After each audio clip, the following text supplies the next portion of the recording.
Halo pemirsa, apa kabar? Kembali lagi di NTV Weekend bersama saya Silvana Farabi. Dan saya Alvan Asyafa. Tentunya kita akan mengulas beberapa berita yang menarik, unik, dan tentu saja viral di kanal YouTube National TV Official.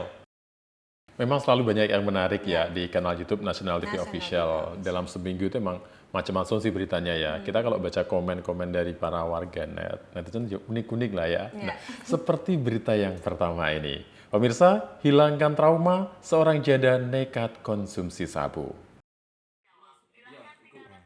Inilah aksi polisi saat melakukan penggerebekan terhadap seorang perempuan yang kedapatan mengkonsumsi sabu di dalam rumahnya.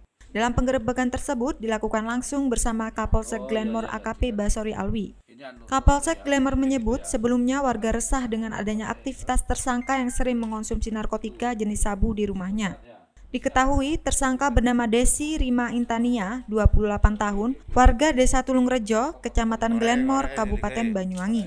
Selain mengamankan tersangka, polisi juga mendapatkan barang bukti lainnya seperti 1 unit tabung kaca kecil diduga berisi narkotika jenis sabu, 1 klip plastik diduga berisi sabu, 1 bong yang terbuat dari botol minuman bekas, 2 pipet plastik, dan 2 korek api. Dari keterangan yang didapat, tersangka nekat mengkonsumsi sabu lantaran untuk menghilangkan trauma yang dialaminya sejak berstatus menjadi seorang janda. Hingga saat ini, tersangka masih menjalani proses penyidikan di Polsek Glenmore. Selain itu, tersangka juga mengaku kerap mengkonsumsi barang haram tersebut di dalam rumahnya saat kondisi rumah sedang sepi.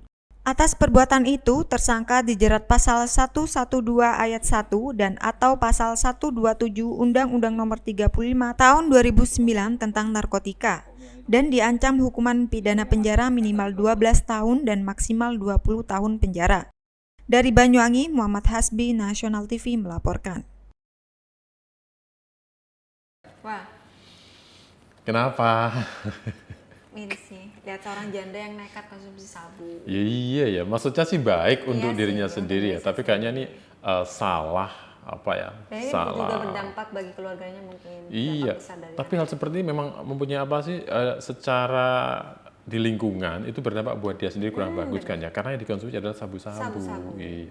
Kan seperti kita ketahui ya, nggak ada manusia tuh yang lepas dari yang namanya masalah, problem dan lain sebagainya kan ya. depresi apalagi. Nah, tapi itu bagaimana kita pinter-pinternya untuk menyiasati hal itu, menyelesaikan kan, supaya tidak sampai terjadi hal-hal yang Seperti ini nih, yang iya. mengkonsumsi sabu-sabu karena depresi ataupun ada masalah besar mungkin dia nggak bisa di cover sendiri. Atau tidak bisa mencari jalan keluar kan ya, maksudnya baik, tapi ternyata yang digunakan adalah yang nggak baik ya. Iya sih. Jangan sampai yang di rumah, pemirsa di rumah jangan sampai tiru. Jangan ditiru, nggak boleh ditiru ya.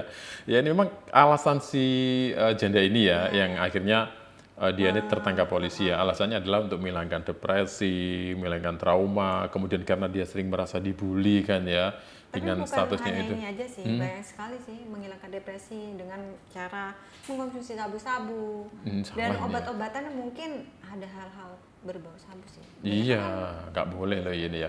Lebih baik dengan cara yang lain, misalnya mencari kesibukan, apa ya di masa seperti ini mungkin. Tapi memang susah banget sih di masa pandemi seperti ini. Tapi tergantung kreatif kita loh ya. Kesibukan bukan bekerja sih ya, ngumpul dengan teman, dalam arti gitu ya, menyibukkan diri dengan kegiatan di rumah dan lain sebagainya ya. Berolahraga itu penting. Cuman di sini yang lebih parah adalah ternyata si janda ini yang ketika mengkonsumsi sabu itu di dalam rumahnya ketika sepi ya, ujung-ujungnya dia ini diketahui ternyata jadi pengedar juga. Ini kan menjadi juga masalah lain. Mencari uang juga dan Ya maksudnya kan gitu, tapi kenapa harus seperti itu kan ya? Kan masih banyak sih cara lain, misalnya jualan pisang goreng kayak yang paling gampang ya, atau mungkin cari hal-hal kecil yang lainnya, kan all shop pun kan sekarang banyak. tapi mungkin berpikirannya bahwa dari Cari yang cepat, cepat. yang instan ya. Nah, tapi sekarang ujung-ujungnya dia kemana? Dibui kan, akhirnya dia ditangkap polisi. Jadi ingat pemirsa ya, apapun masalah Anda, carilah penyelesaian yang baik. Van, sering nggak ke pantai berjumpai hewan-hewan? Pantai ya? Ya. Kalau saya ke pantai sih biasanya ketemunya ya burung-burung laut ya. Burung apa ya? Burung camar, elang laut, kemudian kepiting, pungu, bintang laut, terus Bintang laut yang sering kita ikan-ikan apa kayak bekul apa namanya itu kecil-kecil kan, yang bisa lompat-lompat. Biasanya itu sih. Nah ini loh yang Kenapa? menarik banget ini. Heeh. Kawanan hiu tutul muncul di pantai Tanjung Kamal berdampak minimnya tangkapan ikan nelayan. Kedatangan kawanan hiu tutul di pantai Tanjung Kamal, Kecamatan Kapongan, Kabupaten Situbondo menjadi sorotan warga dan juga para pengunjung pantai. Betapa tidak, sebab kawanan hiu tutul itu cenderung mendekati pantai untuk memangsa ikan kecil. Pantauan reporter nasional televisi, ada sekitar 6 hingga 7 ekor ikan hiu tutul yang berkeliaran di perairan tersebut. Diduga, ikan hiu tutul itu sedang mencari mangsa berupa ikan kecil yang ada di pinggiran pantai. Adanya penampakan ikan hiu tutul tersebut juga sempat membuat nelayan sekitar gerah, sebab kedatangan hiu tutul tersebut membuat tangkapan ikan nelayan menjadi berkurang. Selain itu, nelayan juga takut menebar jaring ikan maupun pancing lantaran takut mengenai tubuh ikan hiu tutul tersebut. Diketahui kawanan ikan tersebut berenang di perairan dangkal pantai. Warga juga khawatir jika ikan tersebut nantinya terdampar di pantai jika berenang terlalu ke pinggir pantai. Warga pun tidak dapat berbuat banyak untuk mengusir ikan hiu itu dari pantai. Hingga saat ini, warga pun masih membiarkan kawanan ikan hiu tutul itu berenang di perairan pantai itu.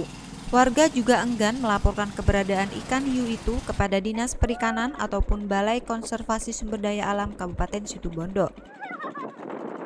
Dari Situbondo, Hoirul Rahman, Nasional TV melaporkan.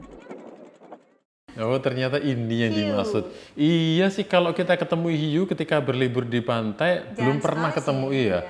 Saya itu melihat hiu paling kebanyakan selama ini di televisi ataupun di medsos yang lain, YouTube ya, kebun binatang, betul. Itu pun kalau kebun binatang sayanya di Surabaya saya lihat. Banget sih, itu tempat-tempat yang konservasi yang memang Iya. Dan ini memang sebenarnya kalau di daerah bisa dikatakan mana ya, Situbondo, Bondowoso, Banyuwangi, Bangsering biasanya kan ada ya.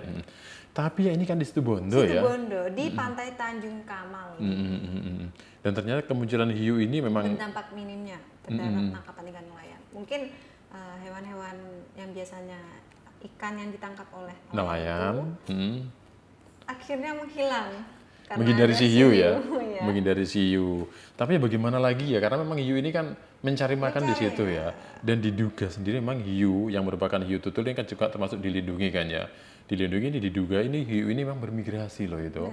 Jauh dari Australia, kemudian lewat Selat Bali, akhirnya menuju ke ke Laut Jawa ini ya. Mungkin mencari tempat yang lebih hangat, iya kan sekarang musim dingin. Iya, dan memang di situ dampaknya ya itu tadi ya. Jadi kan tadi yang biasanya ditangkap nelayan tuh berkaburan karena ada si hiu ini. Iya, menghindari hiu kan ya, karena bagaimanapun juga diketahui bahwa si hiu ini memang kan juga mencari makan di situ juga. Ya, tapi untungnya di sini nelayannya itu mereka ini bijak ya, mau nggak mau mereka ngalah kan ya. Jadi kalau mereka ini biasanya dari bibir pantai ke tengah itu nggak jauh lah, sekitar 500 meter sampai 1 kilo lah ya. Tapi karena ada si hiu ini akhirnya agak jauh lagi ya. Ini banyak loh hiunya ini. Itu jumlahnya itu antara 6 sampai 7 ekor. Jadi dapat dibayangkan ya, mereka mencari berkelompok, ikan digiring, kemudian dikonsumsi oleh si hiu ini ya, itu tadi dampaknya. Dan dampaknya yang besar sekali, mungkin warga di sana bisa menyaksikan hiu tutul. Itu sisi lain ya, yang menariknya di situ. Tapi bagaimanapun memang kita harus ngalah ya, karena memang itu adalah ekosistem. Iya, habitatnya dia juga kan, habitatnya dia juga. Kita bisa menyalahkan si hiu, iya. Dan ini juga bisa menjadi pelajaran penting buat kita ya. Jadi kalau misalnya ada pemirsa ataupun teman-teman nelayan ketika melaut, ketemu ikan hiu tutul seperti ini ya sebaiknya memang nggak usah diganggu lah ya, kita cari tempat lain. Karena kalau ini juga nanti hiu ini misalnya sampai tertangkap kemudian mati, ini kan juga membuat tidak seimbang kan ya ekosistem di laut ya. Dan hiu mungkin berniatan hanya lewat ya. Bisa jadi nanti ketika musim berubah, hiu ini akan bermigrasi lagi ke tempat yang lainnya. Pemirsa jangan kemana-mana, NTV-PKN akan segera kembali. Seberapa sering sih kamu berkendara tiap harinya? Sering sih, tiap hari, hampir tiap hari. Hampir tiap hari ya. Nah itu motor atau mobil ya. Pasti bawa surat lengkap kan? Nah yang ini beritanya benar-benar unik karena tak terima ditilang, pria berbadan tinggi besar tantang polisi. Lantaran tidak terima dengan perlakuan polisi yang menilangnya, seorang pria bertubuh tinggi besar langsung melakukan aksi menantang polisi yang menyita surat kendaraannya tersebut. Dalam peristiwa itu, tampak pengendara sepeda motor Yamaha NMAX mengejar seorang polisi yang menyita surat tanda nomor kendaraannya miliknya dan berusaha untuk memintanya kembali. Kejadian pengendara menantang polisi itu tengarai lantaran pengendara tersebut tak terima ditilang oleh polisi. Akibatnya ia pun mengejar polisi dan menantangnya serta berusaha untuk meminta kembali surat kendaraan yang dibawa seorang anggota Polres Situbondo tersebut. Beruntung aksi tantang polisi itu tidak sampai menimbulkan kericuhan. Akan tetapi aksi tersebut sempat menjadi tontonan pengendara lainnya yang terkena tilang. Meskipun demikian, setelah berhasil berusaha mengambil kembali surat kendaraannya, pria bertubuh tinggi besar itu pun langsung meninggalkan lokasi kejadian dan tidak menghiraukan polisi yang bertugas. Sementara itu, Kasih Humas Polres Situbondo Ibtu Ahmad Sutrisno menjelaskan, pria tersebut ditilang polisi lantaran tidak mengenakan helm saat berkendara. Setelah ditegur oleh petugas, pria tersebut malah marah dan meneriaki petugas. Lantaran tak mau peristiwa itu berbuntut panjang, pihak kepolisian pun memberikan sosialisasi dan juga pemahaman terkait alur pengambilan surat kendaraan usai terkena tilang. Lantaran enggan mendengarkan penjelasan polisi, pria itu pun langsung meninggalkan lokasi. Dari Situbondo, Khairul Rahman, National TV melaporkan. Pak, beruntung sekali ya punya Kok beruntung? badan besar bisa dimanfaatkan untuk Oh salah, karena tetap berbuat salah Iya kan sih, ya. benar. Kan tahu sendiri kalau kita berkendara, coba diingat-ingat apa saja sih yang perlu kita bawa. tata tertibnya yang harus kita Tata patuhi. tertib. Dan untuk keselamatan kita tentunya. Kemudian attitude ketika di jalan Attitude-nya di raya. jalan. Kemudian mematuhi rambu-rambu lalu lintas. Ada teman saya itu ya, udah tahu lampu merah tuh. Nerobos. Terobos. Wah itu. Tak ingetin, sebelahnya ngomong gini, nggak apa-apa, lewat aja. Pernah saya ngalamin seperti itu. Ini kan saya nggak juga boleh. loh, Mas. Kenapa? Pernah? Pernah. Loh, kok jujur sih? Tapi memang kalau kita berkendara ya ada beberapa hal yang harus dibawa sih ya. Misalnya Yang STNK. penting itu STNK dan untuk keselamatan kita itu helm. helm. Kemudian ada lagi, Mas. sudah punya SIM belum? Nah benar Sim. Jadi itu adalah beberapa persyaratan yang harus diketahui, yang harus dibawakan ya. Kemanapun itu, jangan meskipun jarak dekat jarak jauh, jauh. harus Nah, jangan sampai ketika bawa mobil yang dibawa adalah STNK-nya motor. motor. Nah itu salah. Parah ya. Bingung gitu Nah, polisinya. dan kejadian ini unik juga ini ya. Walaupun sebenarnya tidak patut untuk dicontoh. Gara-gara dia ini Pria yang merasa berbadan tinggi besar, dia menantang si polisi itu dan tidak terima bahwa dirinya ditilang. padahal udah tahu dia ini salah loh ya. salah. Pertama dia ini nggak pakai helm, Dan kemudian surat-suratnya kurang ada lengkap. kurang lengkap. Dan dia sebenarnya ketika tilang, itu sama polisi dikasih sosialisasi sebenarnya, diberi pengertian Mungkin bagaimana mereka si pria berbadan besar tinggi ini nggak mau. nggak terima katanya karena malas dengerin, malah dia nantang. Dikejar oleh polisi. Iya, dikejar kan, terus diambil gini, diantang. Dan ini juga memang sempat menjadi tontonan. Ini terjadi di daerah Situbondo ya, Situbondo ketika ada operasi Semeru kan ya. Jadi ini perlu menjadi perhatian buat kita, betapa pentingnya ketika kita berkendara. Kalau helm misalnya, itu sebenarnya bukan untuk orang lain loh ya. Nah, untuk diri kita sendiri, untuk keselamatan kita, bahwasannya semua apa yang terjadi ke depan kita nggak tahu. Nah, jadi jangan lupa Untuk ketika berkendara meminimalisir ya. seperti itu kita harus mematuhi apa yang sudah diaturi. Harus menjadi aturan ya. Jadi jangan lupa kalau berkendara motor terutama Makanya helm, yang penting. SIM, STNK, STNK, dan dan patuhi surat-surat yang rambu-rambu lalu lintas Benar. termasuk surat-surat yang lainnya. Van, banyak sekali tradisi-tradisi nenek moyang kita. Banyak sekali yang masih belum dilestarikan mungkin. Atau mungkin terabaikan ya. Nah, ini salah satunya tradisi topeng konah, ritual leluhur yang masih tetap eksis di Bondowoso. Bertempat di Desa Blimbing, Kecamatan Kelabang, Kabupaten Bondowoso, para warga masih tetap menjaga dan melestarikan tradisi kesenian bernama topeng konah tande dine. Tari ini dimainkan oleh para penari berjenis kelamin pria yang menggunakan topeng putih yang sedang tersenyum. Sedangkan busana yang dipakai didominasi dengan busana serba warna merah yang melambangkan keberanian. Topeng konah diiringi kesenian tradisional gamelan, penari topeng konah menari meliuk-liuk mengikuti irama musik. Tari topeng konah adalah tari tunggal dengan 9 gerak utama berkonsep estetika yang ada, diantaranya kerukunan masyarakat tentang nilai kesatuan, nilai keberagaman, nilai keseimbangan, dan nilai keselarasan. Saat tampil, Topeng Kona biasa berpadu dengan tarian Tandek Bini. Tarian ini yaitu seorang pria berdandan seperti sinden wanita Jawa, kemudian menari dengan lemah gemulai. Kostum yang dipakai merupakan pakaian tradisional suku Madura bagi perempuan seperti jarit, baju, dan juga kerudung. Tradisi ini sudah ada sejak dulu dan masih digelar secara turun-temurun. Warga percaya jika adanya tarian itu dapat membawa keberkahan dan rezeki melimpah dari Yang Kuasa. Dari Bondowoso, Rizky Kurnia, Nasional TV melaporkan. Topeng Kona unik memang ya, unik. Saya sempat lihat videonya sampai habis. Iya, jadi di situ ada beberapa pria kan ya yang menari menggunakan topeng berwarna putih tadi kalau nggak salah dengan ekspresi senyum. Iya, itu sesuatu yang menarik memang ya. Topeng Kona, tahu nggak artinya topeng Kona? Nggak. Topeng Kona itu dulu. Oh gitu. Jadi Kona itu dulu ya, topeng zaman dulu gitu ya. Iya. Tapi memang unik ya. Ini merupakan salah satu ritual yang mungkin ada dari dulu di Bondowoso. Iya, dan tetap eksis sekarang. Sampai mungkin sekarang dilestarikan lagi. Tapi selain dilihat di sini ada beberapa penari laki-laki yang menggunakan topeng berwarna putih ya. Itu kan namanya apa? Topeng Kona. Tandi Bini ya. Itu ada satu lagi, itu yang unik juga ya. Laki-laki dengan berdandan ala perempuan, kemudian menarinya juga gemulai. Kemudian mereka ini menggunakan baju yang rata-rata warna merah loh. Artinya adalah merah ini gagah, berani. Iya, ini menjadi sesuatu yang menarik juga ya. Jadi dan mereka ada nilainya. Iya, jelas. Nilai budaya ada. Kemudian ini nilai dari melestarikan leluhurnya kan juga ada ya. Nilai moralnya, iya. Ini juga sebagai salah satu cara untuk menjadi ritual ya, termasuk bersyukur atau berharap bahwa pandemi misalnya itu bisa segera berakhir ya. Ya.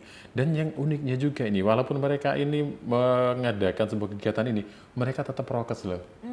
Iya, tetap mati protokol kesehatan. Iya. Meskipun kita melakukan tradisi-tradisi, kita harus mematuhi protokol kesehatan. Iya, apalagi masih seperti sekarang ya. Iya. Dan mudah-mudahan untuk hal seperti ini, untuk tradisi-tradisi seperti ini, walaupun walaupun tidak didukung apa Pemkab misalnya ya. Iya, kenapa kita nggak dinas-dinasnya mungkin masih belum ya. Kan seperti yang kita ketahui ya, kalau di Bondowoso beda dengan di Banyuwangi ya. Banyuwangi kan memang boleh dikatakan semua dieksporkan ya. Wisatanya mungkin kalau di Banyuwangi. Mungkin di Bondowoso kurang ada dukungan dari pemerintahnya sendiri. Nah, jadi mudah-mudahan dengan adanya hal seperti ini, nanti akan yang lainnya tuh loh menyusul, mengikuti dan akan dilestarikan sebagai budaya daerah kan ya. Di masa pandemi seperti sekarang memang tidak dapat dibohongi ya, bahwa ekonomi itu merupakan salah satu sektor yang paling terkena dampak ya.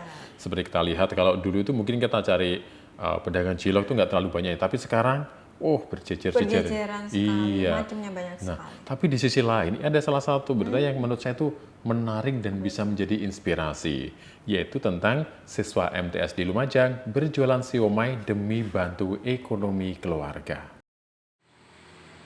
Inilah Dendi Rio Saputra, seorang siswa yang tak malu berjualan siomay guna memenuhi kebutuhan ekonomi keluarganya.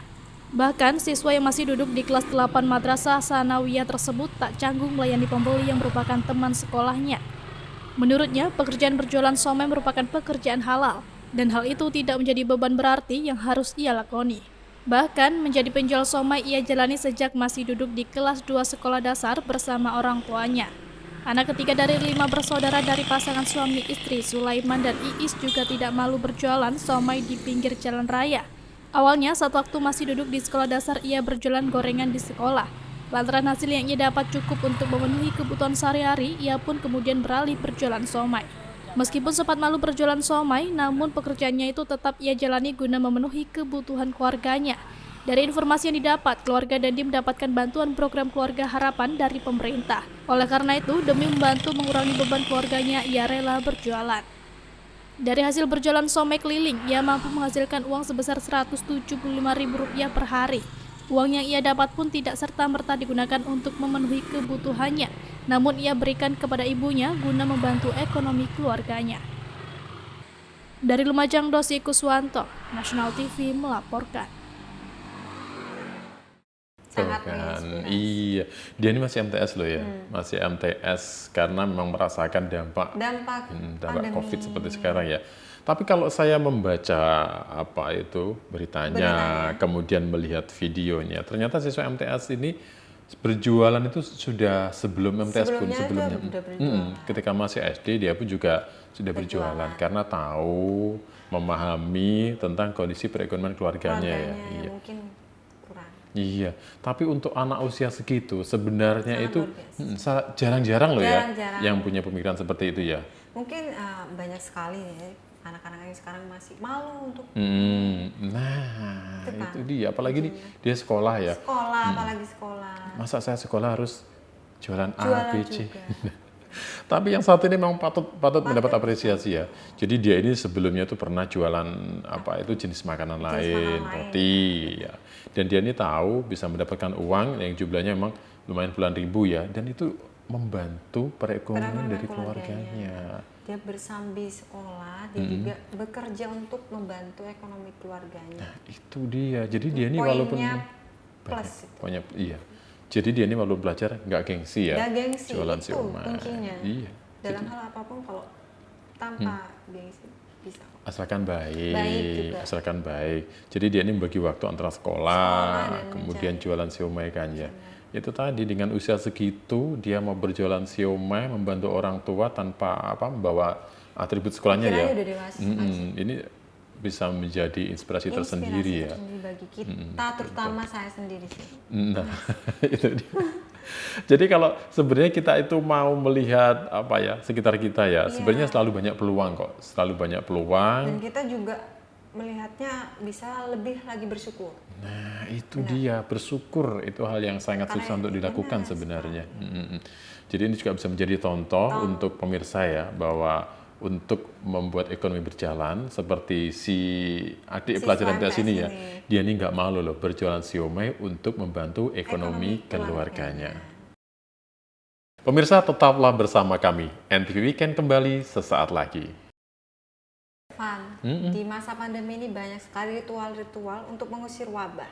Oh iya, berbagai macam hal dilakukan ya. Intinya sekali ada. kan contohnya. Oh banyak. Nah, ini salah satunya diyakini dapat mengusir wabah. Warga Situbondo gelar tradisi obor keliling. Kegiatan obor keliling merupakan salah satu tradisi yang masih kental dilakukan di Kabupaten Situbondo, Jawa Timur. Hal ini dilakukan dan diyakini sebagai upaya untuk mengusir berbagai wabah atau penyakit, di antaranya yakni wabah pandemi COVID-19. Kegiatan obor keliling tersebut kali ini diprakarsai oleh mahasiswa Sekolah Agama Islam Nurul Huda Pelayan Kapongan yang dalam kesempatan itu sedang melaksanakan tugasnya di area pedesaan. Dalam kegiatan obor keliling tersebut, semua warga yang ikut serta kompak pembacaan burda sambil berjalan membawa obor yang masih menyala. Kegiatan obor keliling seperti itu juga sudah menjadi tradisi bagian warga yang ada di Dusun Cangkring, Desa Curah Tatal, Kecamatan Arjasa, Kabupaten Situbondo. Meskipun diyakini sebagai pengusir wabah penyakit, namun warga tetap berikhtiar kepada Tuhan agar tetap diberi keselamatan dan pandemi COVID-19 segera berlalu. Para warga juga tetap menerapkan protokol kesehatan serta menggunakan masker dalam melaksanakan kegiatan itu. Dari Situbondo, Khairul Rahman, Nasional TV melaporkan. Obor keliling. Iya.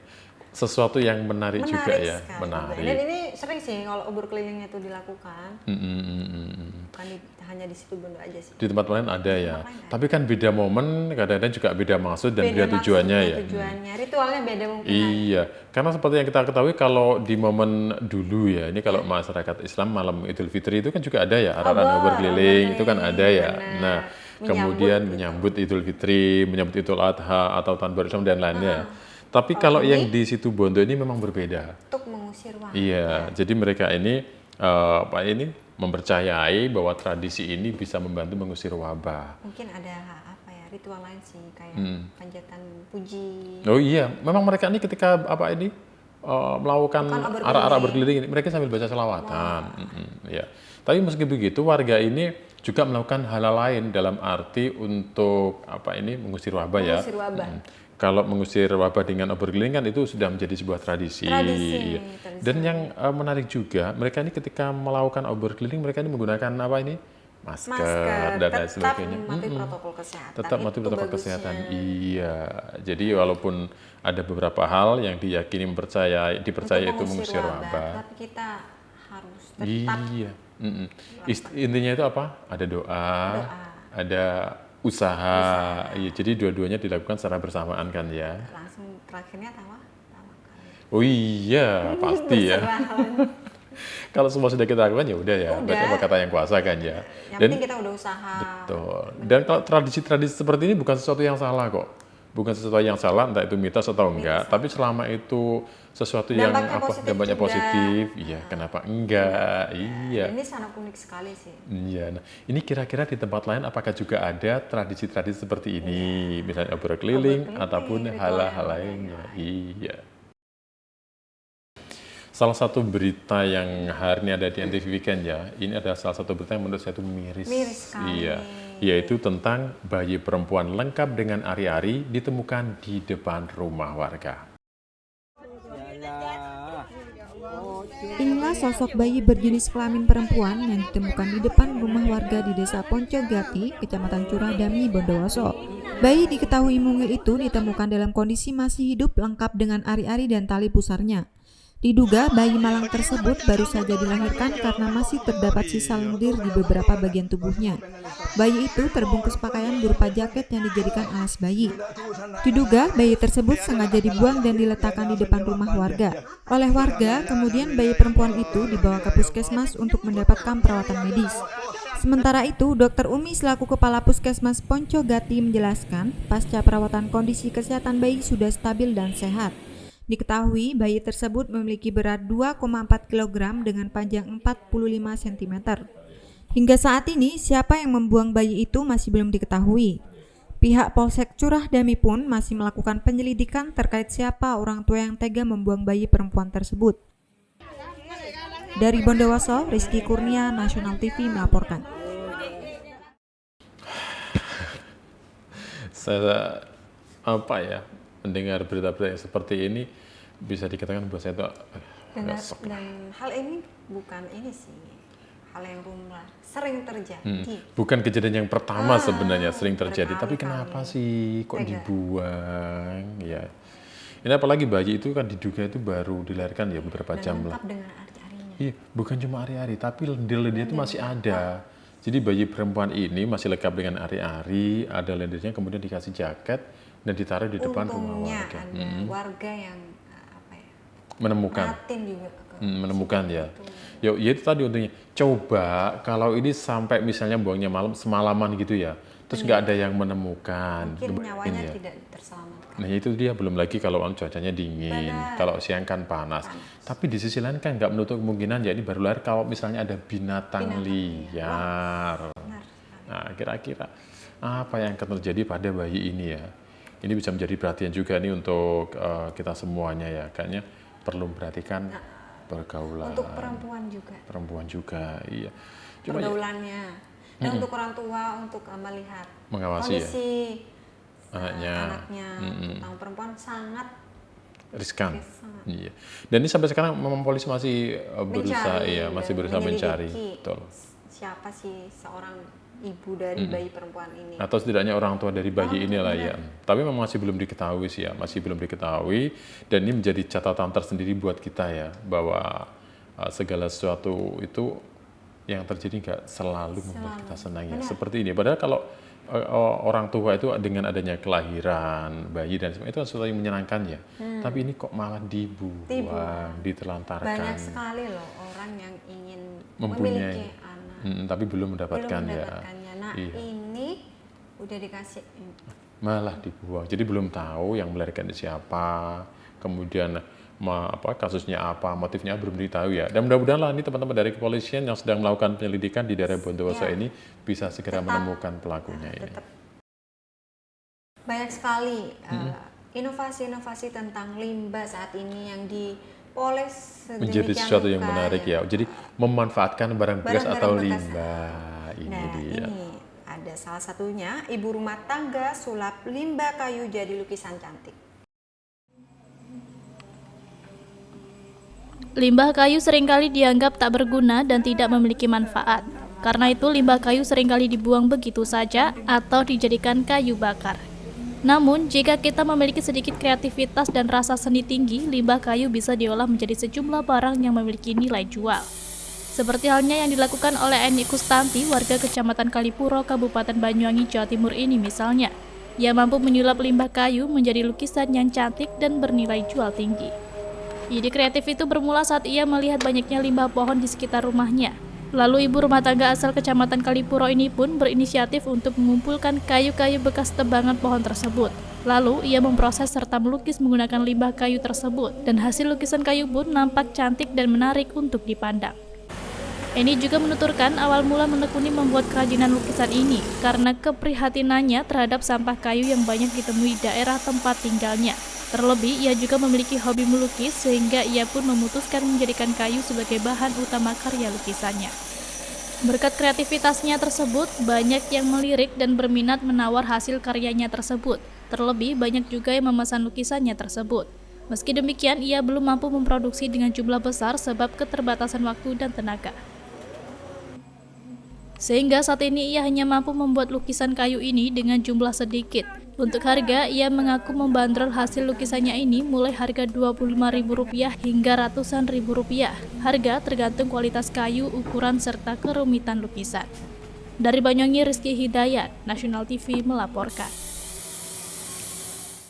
Oh, kalau ini, ini bagus ya. Bagus Iya loh ya. sekali. Dari sampah bisa disulap menjadi sesuatu yang menarik, mempunyai berdaya nilai tinggi. seni, nilai ekonomis Daya ekonomi yang tinggi. daya jual yang tinggi. Dan ini gak semua orang bisa melakukan loh. Benar. Benar. Kreativitas ini. Nah, itu dia yang malah. Karena kadang-kadang kita sendiri tahu ya, di sekitar kita tuh banyak sekali sampah macam-macam kan ya. Tapi kita mau mikir, mau jadi apa ini? Kayaknya kadang-kadang nggak masuk, nggak masuk di udah otak kita ya. dibuang aja. Iya. Tetapi hal itu ada hal dan dampak besar juga sih. Tentunya bisa inovatif, melatih kreativitas kita. Nah, iya. Ini salah satu ibu yang ada di wilayah Kalipuro ya. Ini memang bisa dikatakan smart lah ya. Jadi dari keresahan dia melihat sana sampah, sini sampah, numpuk Limbah sampah di kayu mana-mana limbah kayu ini. Dia ini mikir, enaknya dijadikan apa ya supaya barang yang nggak berharga ini disulap dan menjadi sesuatu yang berharga. Nah, ternyata dia bisa mewujudkannya ya. Kayu jadi lukisan cantik. Nah, memang ya ini salah satu sisinya karena dia bisa melukis ya, bisa melukis, kemudian berpikir ini daripada limbah dibuang, dimakan rayap mungkin bisa jadikan gitu ya. Ternyata disulap, dirubah menjadi lukisan. Cantik. Ini dampak positifnya banyak sekali sih. Iya, ada. Satu, bisa mengurangi limbah sampah. Dan yang kedua Perekonomian juga, menambah kan ya, juga. menambah ekonomi rumah Juga, tangga. memperbaiki seni. Ada juga, karya seni. Kemudian bisa Kreativitas kreatif. juga, Nah, melatih kreativitas ini kita. termasuk bisa apa nih? Menyalurkan hobi kan ya. Hobinya. Dari Yang mungkin melukis. di rumah lagi gabut. Iya, itu tadi. Cuma yang mahal adalah kreativitasnya, berpikirnya. Dan kita salut ya buat ibu ini. Dan ini juga bisa menjadi contoh bagaimana caranya ya. Inspirasi. Betul. Bagi anak muda tentunya. Nah, ini menjadi salah satu contoh pemanfaatan limbah ya. Karena beberapa waktu lalu kan juga ada itu sampah dari masker. Kalau ini dari limbah kayu, disulap menjadi sesuatu yang mempunyai nilai ekonomis tinggi ya. Itu harganya loh, lumayan loh ya. Sih. Mulai 50.000, 100.000 sampai mencapai 250.000 rupiah. Oh, salut buat ibu ini ya. Pemirsa tetap di NTV Weekend. Karena kami akan segera kembali. Kalau yang berikut ini bisa dikategorikan kriminal. Ya, tapi bukan antara orang dengan orang loh ya, tapi ini tentang binatang tepatnya. Betul sekali, yaitu hewan ternak warga ditemukan mati dengan luka penuh gigitan. Sejumlah video amatir beredar di media sosial terkait banyaknya hewan ternak milik warga jenis kambing dan domba yang ditemukan mati mendadak. Hewan ternak tersebut mati dengan kondisi luka parah di tubuh bagian belakang. Warga menduga hewan ternaknya tewas akibat digigit dan dicakar oleh hewan liar. Berdasarkan laporan, sudah ada belasan ekor kambing dan domba mendadak mati dengan kondisi luka parah. Belum diketahui penyebab pasti kematian hewan ternak milik warga tersebut sebab posisi ternak berada di dalam kandang. Warga baru mengetahui jika hewan ternak miliknya mati saat pagi hari pada saat membuka kandang untuk memberi makan. Kematian hewan ternak tersebut juga dialami oleh Surya, warga Desa Sempol, Kecamatan Ijen, Kabupaten Bondowoso, di mana lokasi kandang berada dalam satu petak, sedangkan kandang yang diserang berada di paling belakang dekat dengan hutan. Petugas mengimbau peternak untuk menjaga keamanan kandang agar tidak dimasuki hewan pemangsa. Diduga, kambing-kambing tersebut dimangsa sejenis hewan karnivora bergigi dan berkuku tajam yang berasal dari hutan. Pihak Dinas Peternakan Kabupaten Bondowoso akan langsung turun ke lokasi guna melakukan pemeriksaan dan juga pengobatan terhadap hewan ternak yang mengalami luka pada sekujur tubuhnya. Dari Bondowoso, Rizky Kurnia, Nasional TV melaporkan. Tuh kan, aduh, ini kejadiannya di daerah Bondowoso. Betul, di daerah Bondowoso, dan ini memang membuat warga itu menjadi resah dan merasa tidak tenang dengan adanya kejadian ini loh ya. Sampai Ini hewan kena ternak. luka sih. Iya, jadi mereka ini kaget, dan ini bukan satu tempat lah ya, beberapa ya. Beberapa binatang gitu ya, beberapa binatang maksudnya. Ini ditemukan mereka ini mati dengan penuh luka gigitan. Jadi sudah lapor termasuk ke Dinas Peternakan ya, dilakukan penyelidikan. Ya memang sih dugaan sementara yang melakukan ini adalah binatang sejenis binatang liar ya, binatang buas ya. Dan memang lokasi kandang warga dan ini memang dekat sih dengan hutan ya. Jadi banyak faktor, banyak dugaan. Banyak sekali hewan-hewan buas. Iya sih, kalau di hutan kan kita bisa ngomong misalnya kan bisa ngomong tentang macan, kemudian harimau, anjing hutan. Dan memang itu sangat membahayakan sih. Iya, sangat membahayakan. Jadi ini mereka ini yang menjadi korban ini adalah ternaknya ya, ternaknya. Tapi memang bisa jadi juga dugaan sementara loh ya, ini dugaan sementara. Ini binatang buas ini yang dari gunung atau hutan ini turun ke pemukiman, diduga ini karena sedang musim kawin sebenarnya. Musim kawin, mereka ini berniat mencari pasangannya. Iya, soalnya kalau binatang sedang musim kawin itu kan mereka lebih agresif ya. Kalau musim kawin. Jadi mereka ini ketika turun, yang ditemukan adalah binatang lain. Jadi bisa jadi ini adalah menjadi pelampiasannya sih, nggak ada lagi mungkin hewan mana lagi. Nah ya itu, kan masih dugaan ya. Dugaannya. Tapi sampai sekarang memang masih diselidiki sih ya. Masih betul. Apakah ini benar anjing hutan, apakah ini jenis binatang yang lain. Tapi yang jelas kejadian di Bondowoso ini memang meresahkan warga. Dan pastinya warga ketakutan juga. Iya, dan ini warga sekarang ini diminta untuk membuat kandangnya itu supaya lebih safety, lebih aman ya. Misalnya dengan di pagar lebih tinggi atau lebih rapat supaya tidak terlihat dari luar. Jadi ketika binatang ini datang ke situ, nggak melihat ternak kan juga akan lebih aman ya.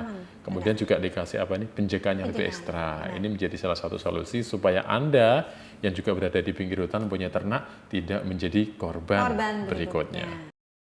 Van sering sekali nggak dengar tentang pengeroyokan sesama teman? Iya sih, biasanya kalau yang sering saya dengeri karena habis mengkonsumsi miras bareng, kemudian ngoplo bareng, ngefly bareng, gak sadar dia berantem dengan teman. Nah, apa ini? Tentang seorang santri babak belur usai dikeroyok teman dan seniornya. Aksi pengeroyokan menimpa seorang siswa dan juga santri yang mondok di salah satu ponpes di Kecamatan Besuki, Kabupaten Situbondo. Korban berinisial DA, 16 tahun, dikeroyok oleh belasan teman sesama santri dan juga seniornya. Bahkan, aksi penganiayaan tersebut terjadi di area pondok pesantren. Dari pengakuan korban, ia dipukul dengan tangan kosong, ditendang dan juga diinjak. Akibat perlakuan tersebut, korban mendapat luka lebam pada bagian wajah dan juga sekujur tubuhnya. Saat dikeroyok, korban pun tak dapat melawan dan hanya pasrah saat dihajar belasan santri itu. Aksi penganiayaan tersebut ditengarai lantaran korban dituduh mencuri 1 unit handphone. Karena korban tidak mengakui perbuatannya, kemudian belasan santri dan juga seniornya langsung menghajar korban secara bertubi-tubi sampai korban babak belur. Sementara itu, orang tua korban Halili mengatakan tidak menyangka jika anaknya telah dianiaya oleh rekan sesama santri dan juga seniornya. Ia juga kaget saat mengetahui anaknya mengalami luka lebam pada bagian matanya. Akibat perlakuan yang dialami anaknya tersebut, ia pun tidak terima dan melaporkan kasus penganiayaan itu kepada Polres Situbondo. Dari Situbondo, Khairul Rahman, Nasional TV melaporkan. Kalau mendengar kata pondok atau pesantren, apa sih yang ada di pikiran kita? Mencari ilmu agama. Mencari ilmu agama. Diajarin tentang sopan santun. Sopan santun, kemudian tata kerama kan, juga. attitude. Tapi yang ini ada sebuah kasus pengeroyokan ya, seorang santri dikeroyok teman-temannya bahkan seniornya. Aduh. Dugaannya sih karena dituduh mengambil HP temannya. Nah, tapi kan nggak terbukti kan ya. Itu hanya dugaan dong. Lah ya itu kok tiba-tiba main hakim sendiri. Mungkin kebanyakan sih itu sih, ada si kompor mungkin. Oh, maksudnya yang dan teman-teman dan seniornya ikut. Atau bisa jadi satu yang menuduh lainnya terikut terprovokasi gitu ya. Tapi sebaiknya kalau memang ada hal seperti ini di sebuah pondok pesantren ya, kenapa sih kok nggak disampaikan saja misalnya ke pengurusnya? Ini kan bisa menjadi solusi tersendiri ya. Kalau sampai seperti ini, akhirnya yang tercoreng nama pesantren, nama santri ya. Dan juga ricu sih. Iya, makanya. Ini babak belur bahkan sampai matanya itu lebam loh ya. Iya. Dan hal ini pun ternyata juga berbuntut panjang. Si orang tua dari santri ini kaget begitu tahu anaknya dikeroyok sampai babak belur, apalagi saya matanya lebam ya. Dan yang terjadi pada orang tuanya apa? Nggak terima loh.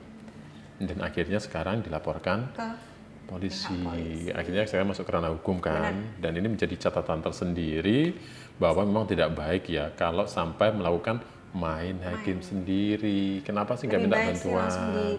Iya, apalagi ini sudah nggak ada bukti ya, kita nggak bisa ya.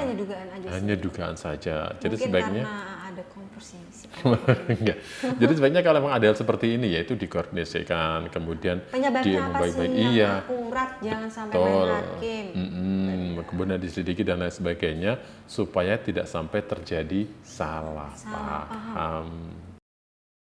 Pemirsa, demikian untuk TV Weekend kali ini. Saya Afan Asyafa. Dan saya Silvana Farabi. Kita ketemu lagi di episode berikutnya, tentu dengan berita yang unik, menarik, dan viral di kanal YouTube National TV Official. Sampai jumpa.